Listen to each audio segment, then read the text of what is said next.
en Investigación Médico-Quirúrgica CEMIC, y en el día de hoy vamos a tratar el tema de obstrucción intestinal en cirugía neonatal o pediátrica. Muchas gracias por asistir a esta charla, y pues nada, la idea es que aprendamos todos aquí en conjunto. Bueno, muchachos, la obstrucción intestinal neonatal es causada por una anormalidad anatómica, ¿sí? Que conduce a una falla en el movimiento intestinal y al tránsito adecuado que este sistema debería tener normalmente. La obstrucción congénita del tracto digestivo en recién nacidos es como una de las malformaciones más comunes o de las alteraciones anatómicas más comunes. Y dentro de estas tenemos las malformaciones anorrectales, las obstrucciones esofágicas y las obstrucciones duodenales. En esta charla vamos a tratar las duodenales, las anorrectales y algunas otras. Las esofágicas no tanto, porque digamos esas no generan como una obstrucción intestinal de no, ¿vale? Bueno, entonces cuando hablamos de una obstrucción intestinal en un neonato o en un menor de 2 años, tenemos que tener en cuenta que estamos frente a un abdomen agudo, ¿sí? Así el paciente no haya presentado perforación, así el paciente no tenga peritonitis o no tenga un abdomen agudo en sí, tenemos que pensarlo como si fuera un abdomen agudo. ¿Por qué? Porque estos chiquitos presentan algo que se puede denominar como un paquete de Navidad sin abrir. Siempre tenemos que pensar que esto es un paquete de Navidad sin abrir, que estamos ante algo que puede ser algo eh, magnífico, o sea, algo que no sea tan grave para el pequeño o algo muy grave que lo pueda llevar hasta de pronto la muerte. Pero para poder llenarnos de razones, poder llenarnos de ese criterio para poder hacer un diagnóstico, un tratamiento, tenemos que empezar a hacer un buen interrogatorio, una buena inspección, un buen examen físico, y poco a poco ir con esto llenándonos de razones para que pues, el niño tenga un tratamiento adecuado. Y nos decía este artículo que leí que es importante pensar también que es una bomba de tiempo, ¿sí? Como si fuera una bomba que en algún momento puede tener consecuencias letales o lo podemos desactivar y no ocasionar nada. Entonces, para esto es importante eh, tener una mente clara, tener siempre la mentalidad de investigar, de tratar de buscar la mejor alternativa para el pequeño con nuestras habilidades, con nuestras agudezas, para encontrar el mejor diagnóstico y el mejor tratamiento. Entonces sí quería empezar como con esta diapositiva para que siempre lo tengamos en cuenta. Entonces, por favor, no se les olvide, siempre que estemos ante un menor, es un paquete de Navidad sin abrir y es una bomba de tiempo que tenemos que saber qué contiene para saber cómo lo vamos a tratar. ¿Qué debemos pensar cuando estemos ante un chiquito así? Tenemos que mirar si estos signos y estos síntomas están referidos al abdomen, ¿sí? Si tuvieron una instalación brusca, si tuvieron una duración prolongada, porque esto nos llena más de razones para pensar que estamos ante una obstrucción intestinal. La urgencia siempre va a estar presente, obviamente por el chiquito va a manifestar llanto, que es lo que puede manifestar, pero puede estar sintiendo muchas cosas, puede estar sintiendo cólicos, puede estar sintiendo retorcijones, y esto no lo vamos a determinar como, bueno, somos brujos y sabemos que el niño está sintiendo esto, no. La familia también va a estar presente y la familia va a estar muy angustiada, va a querer que nosotros la tratemos y solucionemos el problema que tiene el chiquito. La alteración del estado general, del estado de conciencia, son cosas que tenemos que estar pendientes y con nosotros como médicos generales tratarlas de inmediato. Si estamos ante síntomas extradigestivos, también tenerlos en cuenta porque esto nos puede ayudar como diagnósticos diferenciales ante otras patologías. Y esto que está acá es súper importante, la resolución quirúrgica. La mayoría de estas patologías que voy a hablar son de resolución quirúrgica y son de inmediato tratamiento. Y es como lo principal que tenemos que pensar para el posterior tratamiento y la posterior resolución. Pero para hablar de esto tenemos que hablar del proceso fisiopatológico o de qué ocurre para que pues, se lleven a estas complicaciones que vamos a hablar ahora. Cuando estamos ante una obstrucción intestinal, hablamos de que hay una detención del tracto gastrointestinal normal. Y esto va a generar, espera, trato de acá de mostrar la lupa. Listo. ¿Ven la lupa ahí? ¿Ven algo señalando? Sí, Robin, ahí estoy Listo, dale. señalando. Entonces, cuando estamos ante un pare o una obstrucción intestinal, hay algo que está ocasionando que no avance, ¿sí? El contenido intestinal. Esto va a empezar a generar una acumulación de ese contenido intestinal y una disminución en la absorción, digamos, de fluidos, de líquidos que se presenten en esta zona. Esto va a crear un tercer espacio. ¿Pero acumulación de qué? Acumulación de gas y acumulación de líquido. De gas, obviamente por la fermentación bacteriana que se presente, por lo que se degluta, por la fermentación de todo esto. Y los líquidos, pues lo que tenemos también de deglución y más las secreciones salivales, gástricas, biliopancráticas o intestinales que se generen. Esto, sumado a una ausencia de motilidad, va a generar diferentes mecanismos que son los que van a ser los causantes de una posterior complicación muy grave.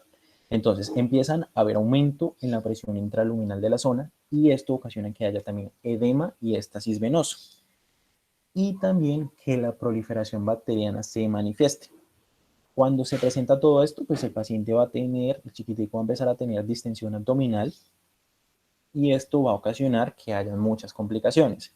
Una de ellas es pérdida de agua, pérdida de electrolitos, disminución en iones como el cloro, el potasio. Esto va a generar que se lleve a deshidratación, luego una posterior oliguria, disminución de gasto cardíaco, hipotensión y otras más cosas como edema, estasis venoso, isquemia y una posterior perforación.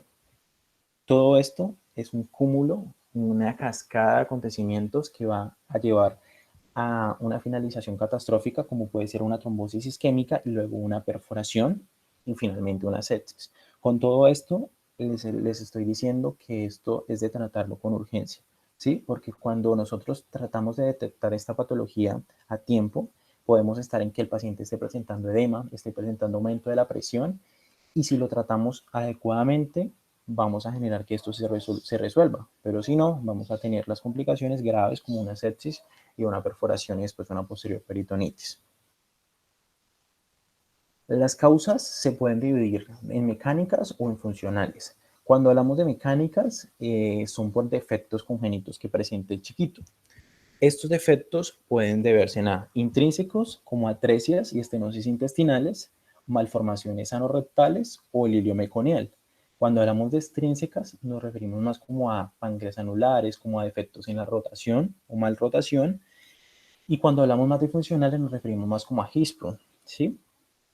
Pero esta tabla me pareció súper interesante porque nos dice la frecuencia que tienen todas estas. Las atresias y estenosis del tubo digestivo, contando también, digamos, en este caso las malformaciones anorrectales, son las principales, ¿sí? Son un 80%, seguida de la enfermedad de Hirschsprung, que muchos diríamos, no, eso no es tan común, se presentan y es importante saber manejarla y entenderla.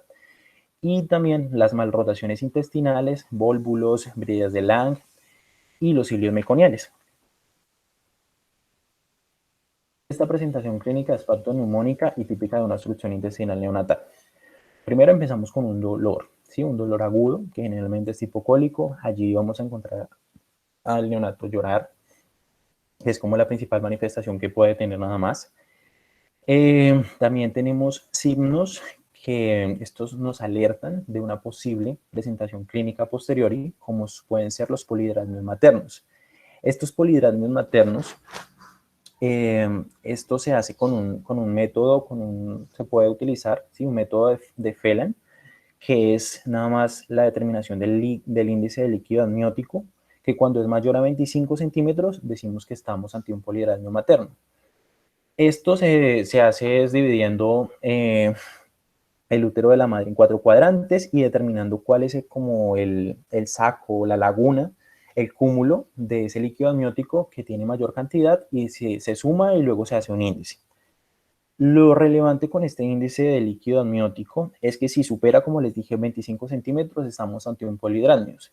Y lo relevante con esta patología es que el 30% de pacientes que tienen polidrasmios a posteriori resultan con sus fetos con anomalías. Entonces esto es importante. Ante una mujer que tenga polidrasmios, mirar su hijo, su feto, a ver si va a presentar alguna complicación. Y algo también muy relevante es que estas alteraciones, las más frecuentes, ¿cuáles creen que son? Las gastrointestinales. Entonces, más importante, ¿no? A mayor razón lo que les digo. Perdón.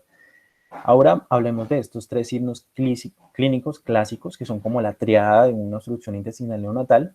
El primero, el vómito. El vómito es más frecuente cuando, digamos, el nivel de obstrucción es más alto, pero se presenta generalmente en todos los casos o en todas las patologías que generan esta obstrucción intestinal. Pero este vómito depende de una cosa, depende de si la obstrucción se da por encima o por debajo de la ampolla de Vater. Recordemos que esta ampolla de Vater o la papila duodenal es donde desemboca todas las secreciones hepatobiliares, pancreáticas. Todo esto llega al duodeno y si la obstrucción está por debajo de esta, cuando se hace el reflejo del vómito, esto se va a expulsar en el contenido del vómito, ¿sí?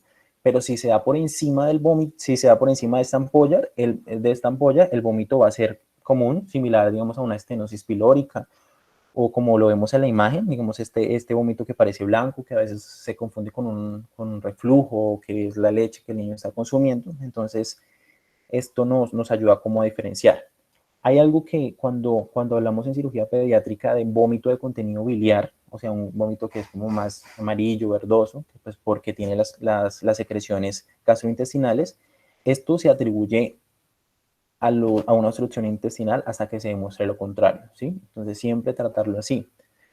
Y otros síntomas, otros signos, es la distensión abdominal, por lo mismo, por la acumulación, como le digo, de secreciones, de gas, y la ausencia de deposiciones, que esto se determina como la falta de meconio dentro de las primeras 24 horas posteriores al nacimiento. El meconio se puede expulsar dentro de las primeras 12 a 48 horas, pero nos dicen que pasadas las 24 horas debe haber una expulsión, así sea poca, pero debe haber expulsión de meconio. Si esto no se da, estar atento ante el neonato porque podemos estar ante una obstrucción intestinal. El examen físico es súper determinante en esta patología porque nos ayuda a saber cómo tratar nuestro neonato. Para abordar a mi paciente debo, pues obviamente, hacer un proceso de inspección, mirar el estado general del paciente, mirar el tipo de llanto. El tipo de llanto es importante, aunque pues es como muy confuso. Estamos ante un neonato que llora. Una opción puede ser que tenga hambre, ¿sí? Entonces miramos, si no tiene hambre, ¿qué otra cosa lo puede hacer llorar? Pero este tipo de llanto es un llanto persistente, es un llanto que no se calma con nada prácticamente, porque el dolor sigue, sigue, sigue, y si no lo tratamos, el dolor nunca va a parar, entonces el chiquito nunca va a dejar de llorar. La respuesta a los estímulos, el estado de conciencia, los movimientos respiratorios, la frecuencia respiratoria, cómo está. Es cierto que en estos neonatos va a estar aumentada porque no es igual a nosotros, pero obviamente está dentro de los valores, está disminuido. Entonces todo esto tenemos que mirarlo. Los signos de deshidratación, como le digo, el niño está presentando una distensión abdominal, pero está teniendo tercer espacio, está presentando acumulación, edema, está perdiendo líquido. Entonces esto va a generar que tengan procesos de deshidratación. En la pared abdominal vamos a encontrar distensión, presencia o ausencia de ondas peristálticas, y pues en el área genital o en el área anal vamos a encontrar de pronto un ano imperforado que nos haya ocasionado la obstrucción o cualquier otra malformación anatómica que pueda ser relevante o a la simple vista. En la palpación, el abdomen es difícil de hacer. Imagínense a un neonato con una obstrucción abdominal que esté distendido. Es muy complicado poder hacer una palpación adecuada. La sensibilidad de la pared abdominal y la presencia o ausencia de defensa muscular nos puede hacer pensar en un proceso de abdomen agudo que tiene que ser resuelto inmediatamente. Y esto de un tacto rectal con el dedo meñique, lo nombraba la literatura, decía que podría ser bueno para determinar si hay meconio, ¿sí? En la última porción del intestino, pero esto es ya a criterio del pediatra o a criterio del personal que lo esté tratando. En la percusión nos decía que era más dirigida hacia la parte del área hepática. Y en la auscultación, cuando hay una instauración, cuando comienza un proceso de obstrucción intestinal, generalmente hay un aumento de esas ondas, ¿sí? De ese ruido intestinal. Y esto nos dice que estamos ante donde el intestino está viable, ¿sí? Cuando se empieza a disminuir estos ruidos intestinales, nos podría hacer pensar más hacia un proceso isquémico y a un proceso ya de perforación. Bueno, empezamos a hablar de las patologías más frecuentes y de su instauración. Entonces, las atresias. Las atresias intestinales, las más comunes son las ilioyeyunales, luego vienen las duodenales y las últimas son las colónicas. Estas pueden tener un diagnóstico prenatal. Cuando una paciente presenta polidramios, se le puede hacer una ecografía y al neonato o al feto se le puede encontrar asas muy dilatadas. Entonces, cuando encontramos esto, se puede hacer un tratamiento intraútero o a posteriori que nace el bebé, ya como que se tiene el diagnóstico y se busca un tratamiento oportuno. ¿Sí? La clínica, como le dije, la triada típica, vómitos biliosos, excepto pues en obstrucciones que estén por encima de la ampolla. También se presenta pues la obstrucción y obviamente también la disminución o la falta de meconio. Cuando hablamos de atresias, en este caso las duodenales, estas, ustedes dirán, ¿por qué se presentan? La teoría más acertada o la teoría que nos indica que esto se puede presentar son en aquellas mujeres que presentan que presentaron isquemia intrauterina. Esta se puede dar por procesos de invaginación prenatal o procesos de agresión embrionaria. Cuando hay un proceso de agresión embrionaria, digamos que les hace falta como oxígeno, le hace falta, digamos, el riego sanguíneo adecuado al feto, puede generar que en los procesos de restablecimiento de la luz, ¿sí? Para formar ya la recanalización que va a dar origen a ese tubo digestivo completo en las semanas octava, décimas de gestación, esto va a generar que la coalescencia de esas vacuolas que se van formando para darle posterior formación al intestino o a todo el canal se altere. Entonces, si hay alguna alteración de esto, pues va a haber una ausencia congénita de un orificio o va a haber una estenosis que a posteriori nos va a ocasionar pues la obstrucción. Entonces, esto es muy frecuente que se presente cuando hay procesos isquémicos intrauterinos. Pero obviamente no es como que de 10 niños, 5 presenten eso, obviamente tampoco es tan común. Todas estas enfermedades que les voy a tocar no son tan comunes, pero se presentan.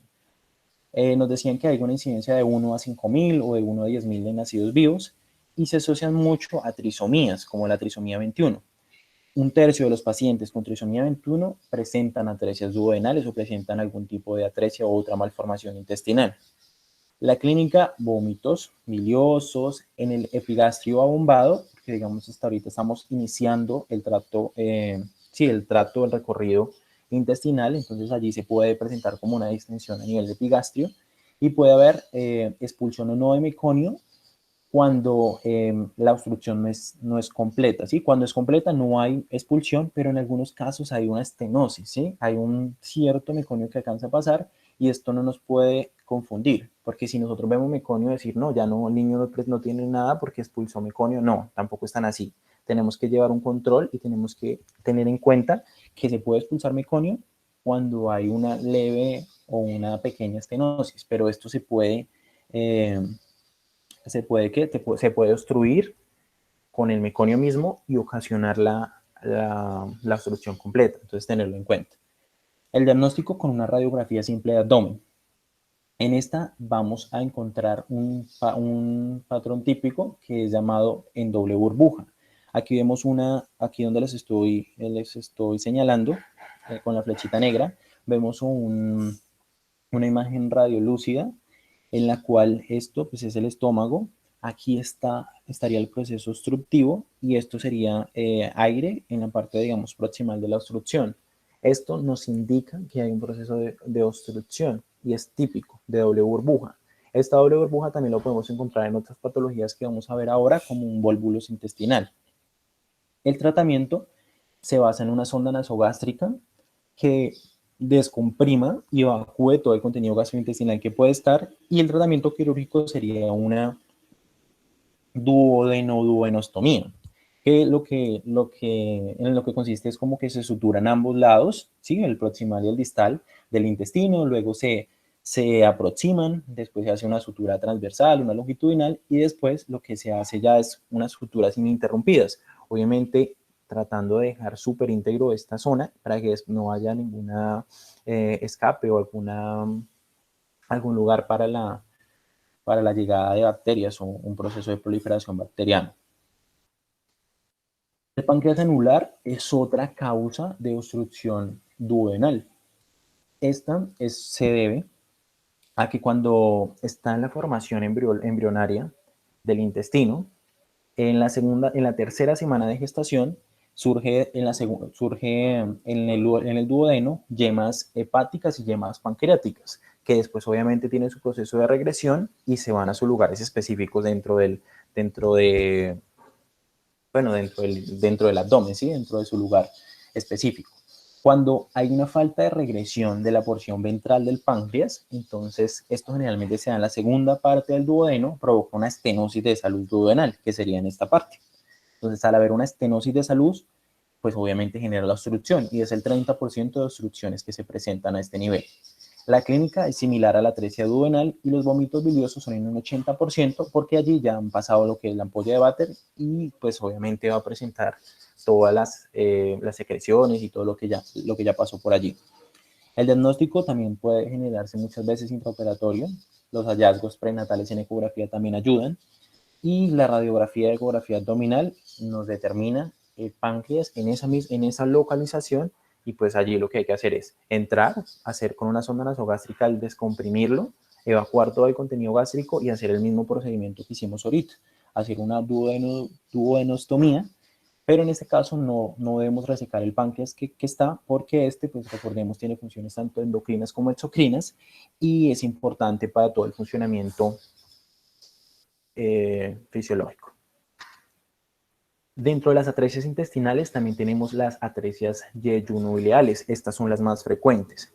En conjunto tienen una frecuencia de 1 a 3.000 nacidos vivos. La clínica es similar, la típica de obstrucción intestinal, pero en esta hay cosas muy importantes a tener en cuenta. En el diagnóstico vamos a encontrar en la radiografía simple niveles hidroaéreos, ¿sí? Y mucha dilatación de las asas intestinales. En esta imagen lo podemos ver, como el intestino, o sea, como la obstrucción va a estar en todo el duodeno y el ilion, esto tiene bastante trayecto para que el aire se empiece a acumular, para que se empiece a acumular mucho líquido y esto pues va a generar los niveles hidroaéreos. El tratamiento es una descompresión preoperatoria con sonda nasogástrica, se hace una revisión y una resección de ese segmento que está atrésico y luego se hace una anastomosis intestinal, término terminal, y con esto resolvemos este inconveniente. La atresia del colon es la menos frecuente, es muy similar a la yeyunoileal, pero en esta vamos a encontrar asas completamente dilatadas, ¿sí? Muy grandes y muy desproporcionales a lo que podríamos encontrar en el trayecto del intestino delgado. Y allí podríamos realizar un enema opaco, ¿sí? Que nos ayudaría a determinar la localización de la atresia. Y el abordaje allí quirúrgico se hace por etapas. Primero hacemos como una resección del colon que está dilatado y si se necesitan colostomías las hacemos, pero se trata de revisar todo ese colon y también el intestino delgado, porque estas atresias colónicas tienen una característica especial, que pueden estar asociadas a más malformaciones que presente el neonato.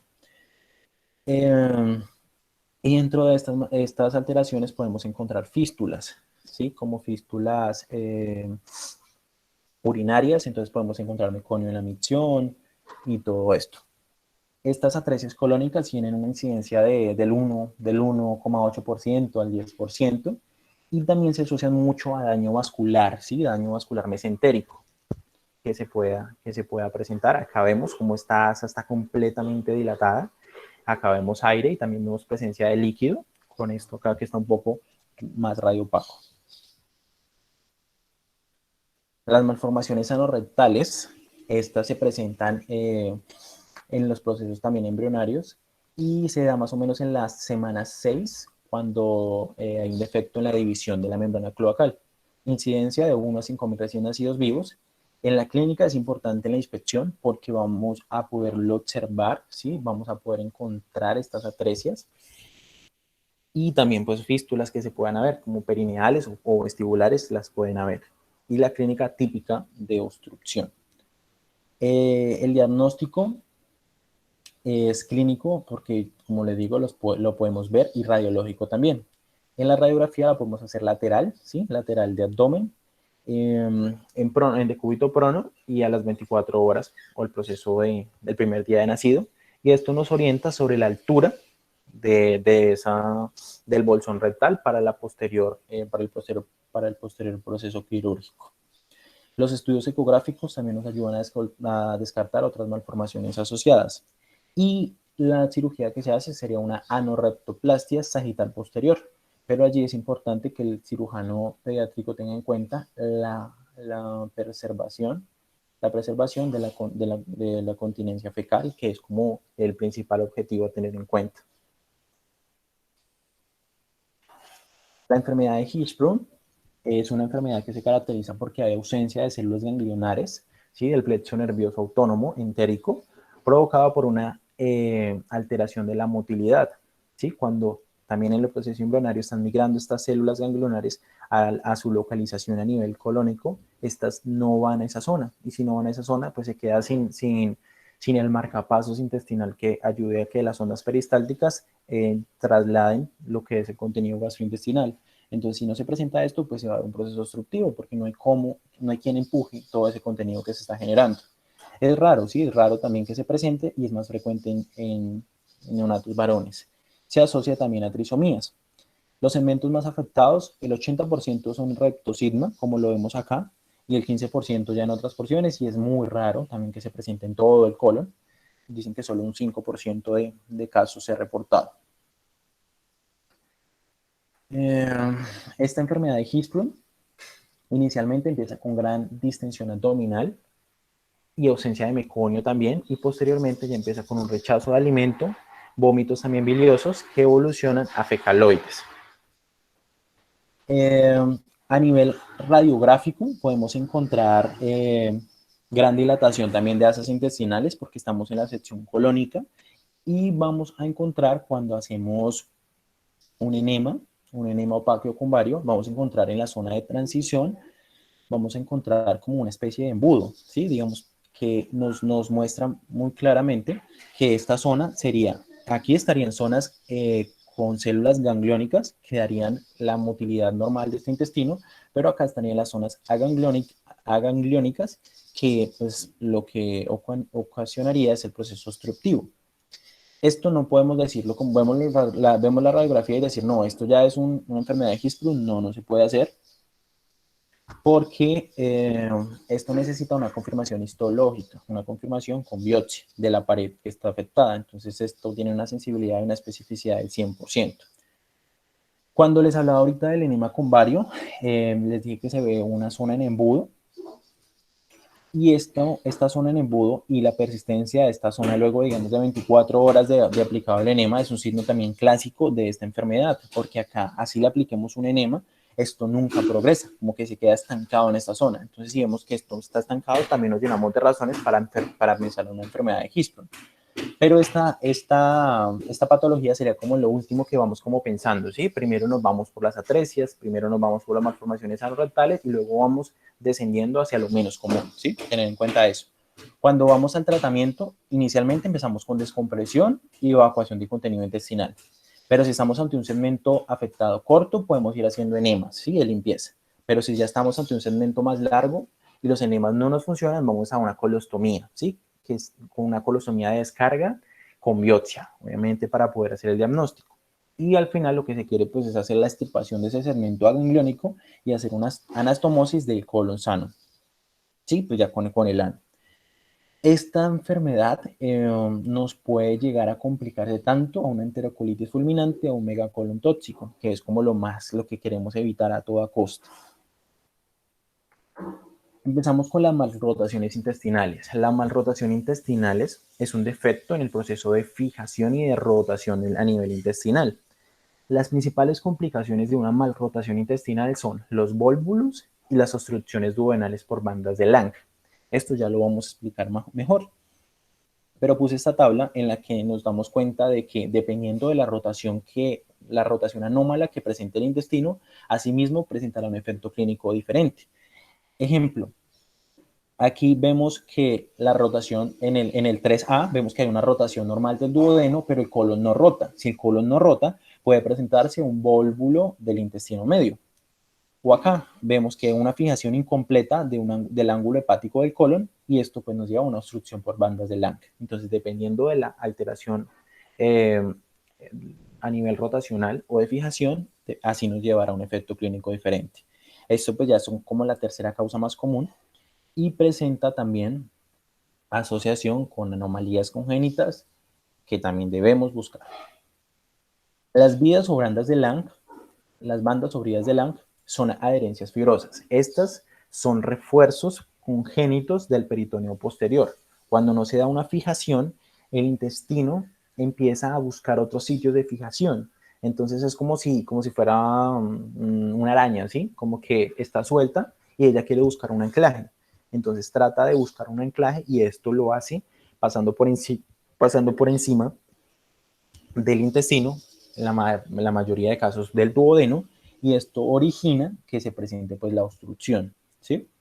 Entonces, estas adherencias fibrosas se extienden desde el ciego, pueden presentarse desde el ciego y desde el colon ascendente y se van y se pegan, digamos, a la pared lateral, o en algunos casos también se pueden pegar a la parte inferior del hígado. Entonces, si se agarran del hígado y vienen desde el ciego, hacen como si fuera una especie no sé, voltereta, toda rara, toda amorfa, y esto hace que pues, se presente el proceso obstructivo.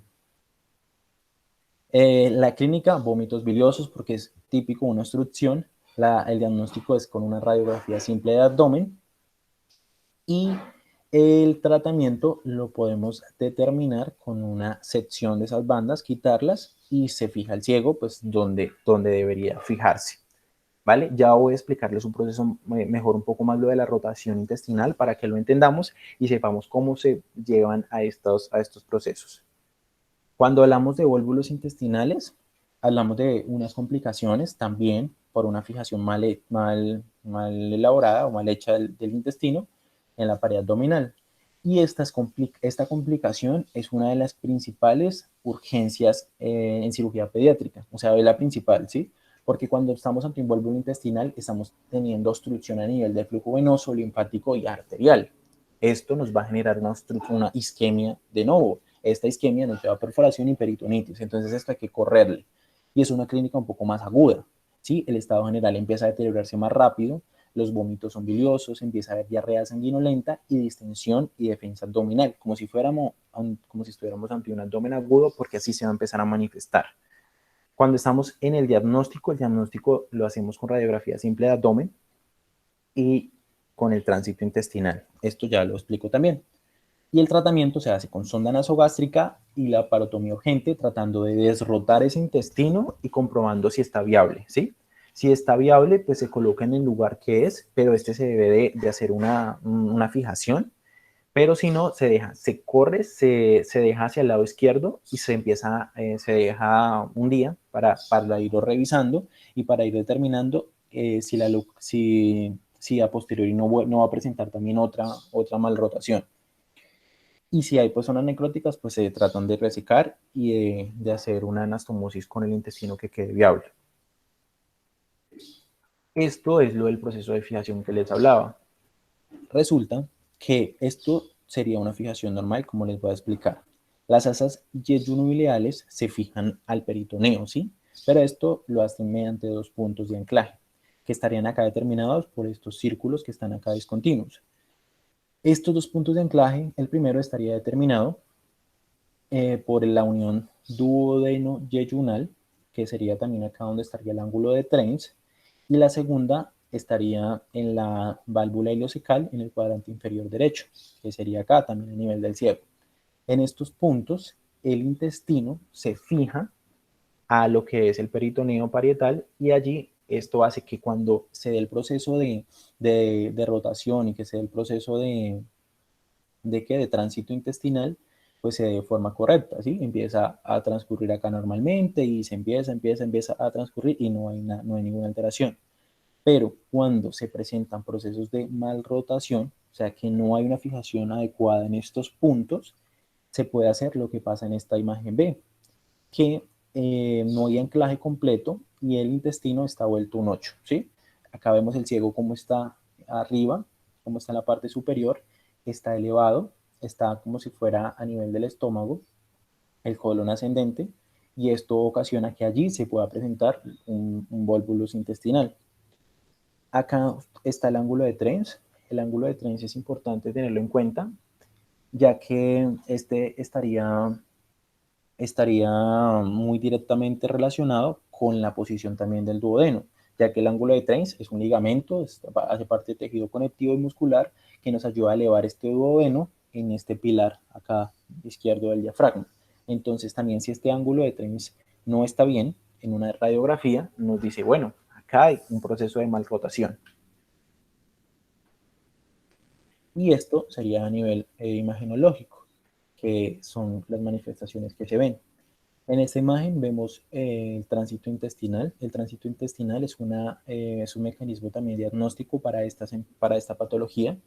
En el tránsito intestinal lo que queremos pues, es utilizar rayos X, ¿sí? En tiempo real con fluoroscopía que nos permita con un medio de contraste, en este caso ovario, determinar, producir imágenes en tiempo real y mirar cómo se está dando este proceso tránsito intestinal.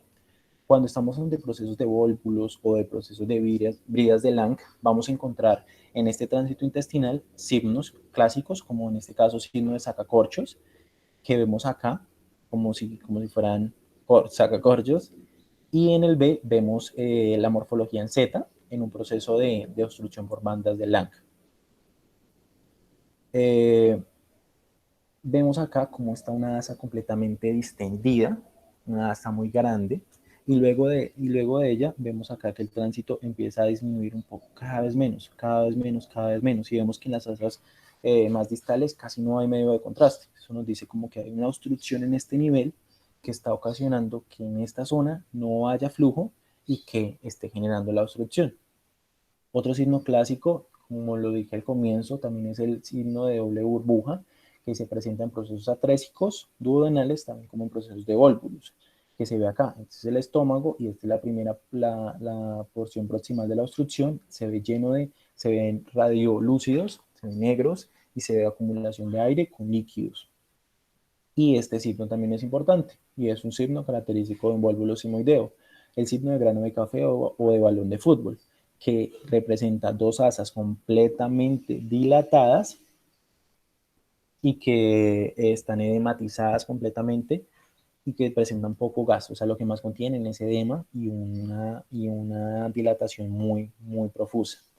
La ecografía está indicada para descartar o confirmar malformaciones asociadas, renales, cardíacas o neurológicas. Ustedes dirán, ¿por qué me nombran tanto radiografías? Porque son como el pilar o el gol estándar para todas estas patologías gastrointestinales. Si ya tenemos algo más especializado, pues lo podemos utilizar, pero con esto podremos tener unas muy buenas razones para hacer un buen tratamiento. El hilio meconio, el hilio meconio es esa acumulación de heces viscosas y una secreción mucosa espesa que se empieza a adherir al hilio terminal y se empieza a acumular en esta zona.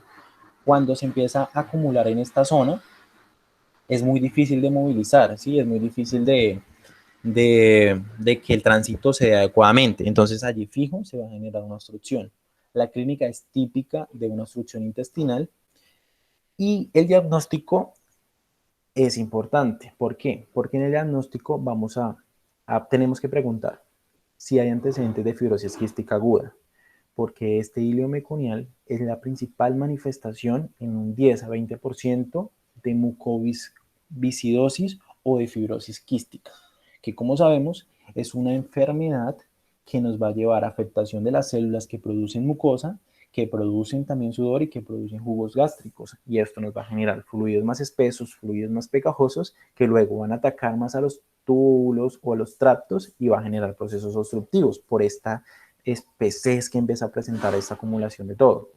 Cuando vamos a mirar a nivel radiográfico, podemos encontrar una imagen granular en mi abdomen derecho, que es acá como lo vemos. En mi abdomen derecho, ¿por qué? Porque es el hilio terminal, ¿sí? Ahí lo vamos a ver reflejado y se ven como si fueran se ven como si fuera granular, porque está acumulado tanto el aire como el líquido, ¿sí? Entonces acá lo vemos. No lo vamos a ver acá porque acá no está el hilio terminal. Y también podemos, en el tratamiento, Cuando no está perforada va a hacer un lavado, ¿sí?, intestinal con enemas hipertónicos. En este caso, en la bibliografía me leía que se podía hacer con gastrografín, que no es más que también un medio de contraste, ¿sí?, que también nos sirve para hacer terapéutica a la vez. Y se hace la parotomía y evacuación del contenido intestinal con enterotomía o con la resección del intestino que queramos resecar porque, digamos, esté presentando procesos necróticos. Y tiene una incidencia del 9 a 33%. ¿Hasta aquí me han escuchado bien? Sí, señor. Sí, Robert. Sí, Robin, todo perfecto. Dale, listo. Bueno, ya para terminar, quiero hablarles un poco también de la enterocolitis necrotizante, que es la urgencia quirúrgica más grave, ¿sí? Lo que no queremos que suceda con nuestros chiquitos en nuestros servicios hospitalarios. ¿Por qué? Porque se presenta ya necrosis de la mucosa, ¿sí? Esto genera que haya complicaciones graves y pérdida de gran parte del intestino. Esto tiene 3 factores que predisponen, ¿sí?, o que están presentes siempre. Una, lesión isquémica anterior. Esto se puede ver a un volvulus o a una atresia que de pronto haya generado un proceso isquémico. Entonces ahí ya tenemos el primer chulito para que presente de pronto una enterocolitis necrotizante. El otro, que haya colonización bacteriana, que sabemos que en el intestino no es difícil. Y un sustrato intraluminal, que es una alimentación enteral que también se va a presentar en el neonato porque pues su madre va a empezar a alimentarlo. La clínica es más dramática, ¿sí?, que un proceso obstructivo normal. Se presenta de forma más fulminante, empieza a haber disfunción multiorgánica y shock, empieza a haber distensión abdominal, vómitos biliosos, intolerancia alimentaria, letargo y sangre visible o oculta también en heces. Esta enterocolitis necrotizante empieza, como lo dije, con una lesión isquémica que va a generar, que fue generada por un vasoespasmo, por disminución de flujo o por un proceso obstructivo, que va a generar un daño isquémico al revestimiento intestinal y luego pues aumenta la permeabilidad porque pues no hay un revestimiento que lo proteja y esto lo hace muy susceptible a la infección o a la proliferación bacteriana. Entonces obviamente esto lo está ocasionando, es un daño más grave.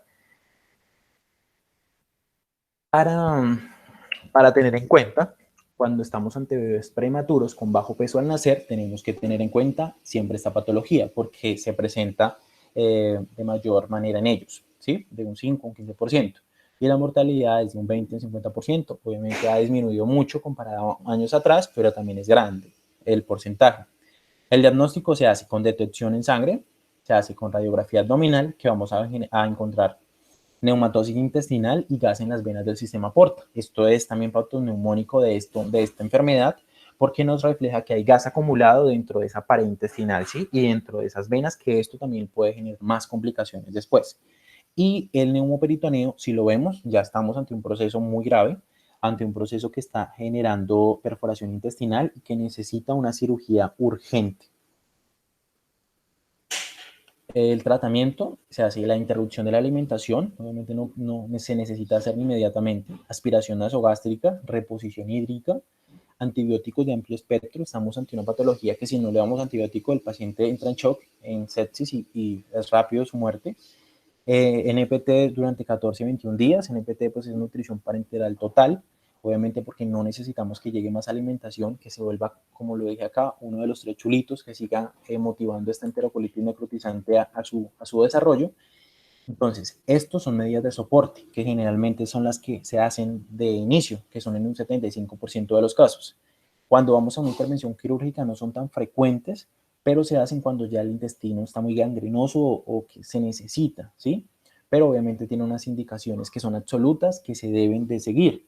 Estas indicaciones son cuando hay perforación intestinal, se tiene que hacer; cuando hay signos de peritonitis, se tiene que hacer; o cuando estamos ante procesos de aspiración de material purulento en la cavidad peritoneal, porque esto pues, nos dice que tienen una perforación. Bueno, ahí finalicé con las patologías. Ahora quiero como hacer una correlación hacia nosotros como médicos generales. Nosotros tenemos que ser muy enfáticos en determinadas situaciones y en determinadas cosas que nos ayudan que nos ayudan a aportarle de buena manera a los pediatras y a los médicos cirujanos pediatras. Cuando estamos ante un proceso de diagnóstico prenatal con polihidramnios y el niño nace, ¿sí? Se debe de poner una sonda nasogástrica para mirar si hay una alteración, ¿sí? A nivel morfológico, a nivel anatómico. Si no es permeable, pensamos en, bueno, puede ser una atresia esofágica. Pero si se puede aspirar, pero es más de 20 mililitros de contenido gastrointestinal, podemos pensar en una obstrucción intestinal, porque es demasiado líquido gastrointestinal que está ahí y que está generando acumulación. Si sospechamos una obstrucción intestinal y nos reforzamos con otros signos como son el vómito, la distensión abdominal y la ausencia de meconio, realizamos radiografías, que son como el principal mecanismo que tenemos a la mano. Hacemos esta radiografía de abdomen. Si nos da signos de obstrucción alta, pensamos en obstrucciones duodenales, en malrotaciones intestinales y en atresias yeyunales. Pero si hay signos de obstrucción baja, podemos pensar en atresias ileales, en enfermedad de Hirschsprung, en ilios meconiales, en enterocolitis necrotizante, según la evolución que tenga nuestro chiquito. Y esto es como nuestro pilar y lo que deberíamos hacer como generales. Tenemos que mirar un tratamiento prequirúrgico que se lleve a cabo correctamente. Dentro de esto hay medidas generales de reanimación. No tiene que haber la dieta tiene que ser absoluta, el niño no tiene que recibir nada de alimento, tiene que tener una corrección de la hipovolemia, en este caso líquidos intravenosos, leía que se podría hacer solución salina o solución de Ringer lactato, esto dependiendo del profesional que lo esté tratando y dependiendo obviamente del peso y pues de todas las indicaciones que hay para poder controlar esto en el menor. Administración de oxígeno por el proceso isquémico que se puede presentar y que tenemos que estar atentos para que no se presente. Antibióticos intravenosos si se sospecha de isquemia o perforación intestinal, pero también siempre hay que darlo siempre en profilaxis prequirúrgica. En medidas generales de reanimación también está la reposición de electrolitos, porque pues el niño está vomitando, está presentando edema, está presentando tercer espacio, necesita reposición de sodio, de potasio, de los electrolitos perdidos. Se necesita la regulación adecuada de la temperatura corporal y una descompresión gástrica de la aspiración o una aspiración nasogástrica. Obviamente acá también entraría lo de la nutrición parenteral, porque pues el niño también necesita recibir nutrición. Exámenes de laboratorio, dentro de los principales podríamos hacer glicemias, pruebas de coagulación, nivel ácido base y electrolitos plasmáticos para tener un control y una regulación de lo que es el estado completo del menor. Ya en la evolución, cuando se hace el proceso de operación, cuando se hace algún proceso quirúrgico, se debe mantener en ayunas 4 o 7 días con alimentación parenteral al menor. Se debe poner sonda nasogástrica para aspirar el contenido del estómago y que no vaya a complicar más el cuadro. Analgésicos y antibióticos también se debe poner generalmente para evitar alguna infección. Y superada la obstrucción, se van a encontrar deposiciones ya amarillo-verdosas y con estimulación rectal o sin estimulación, y que nos va a decir como, bueno, esto fue un éxito y todo va para mejor resolución. Y finalmente termino con esto. Cuando presentamos complicaciones o se presentan complicaciones postquirúrgicas, que son la dehiscencia de la anastomosis, que es cuando pues no hay cuando hay un fracaso en la unión de ambos segmentos, ¿sí? Esto se presenta en los primeros días, luego de la operación, y lo que tenemos que tener allí en cuenta son los signos de infección graves, ¿sí? O signos de pronto de peritonitis que se puedan presentar en el menor para tratarlo de inmediato.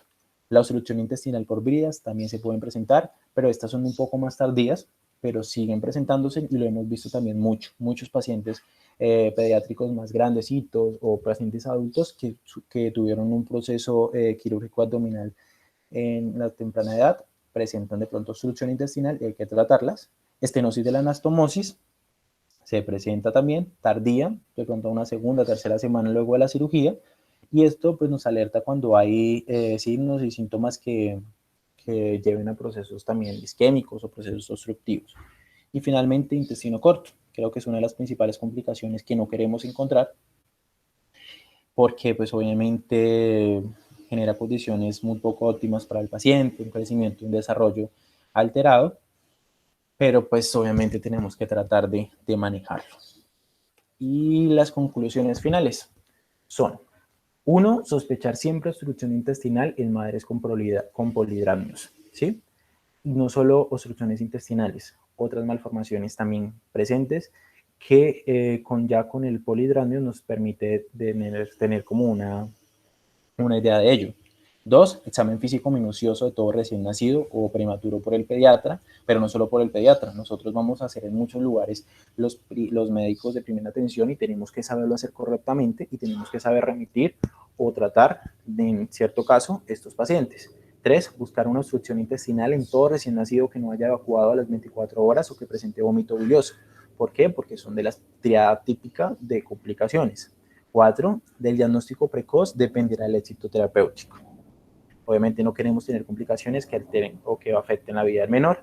Y 5. La evaluación del paciente será hecha por un pediatra y su manejo quirúrgico por un cirujano pediatra. Siempre debería ser así.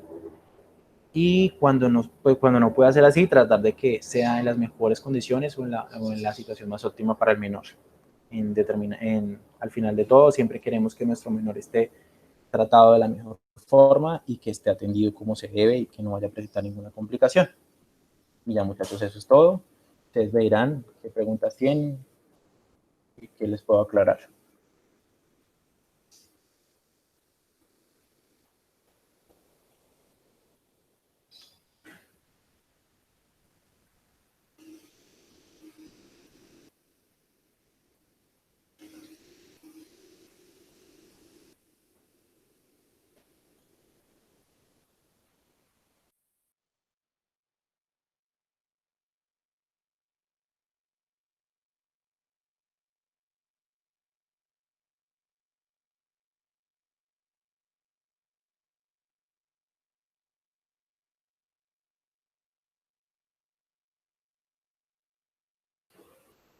Bueno, chicos, entonces veo que no hay preguntas. Entonces, muchas gracias por asistir. En serio, espero que pues, les haya quedado claro ciertos puntos que tenemos que tener siempre muy en cuenta. Y nada, muchas gracias.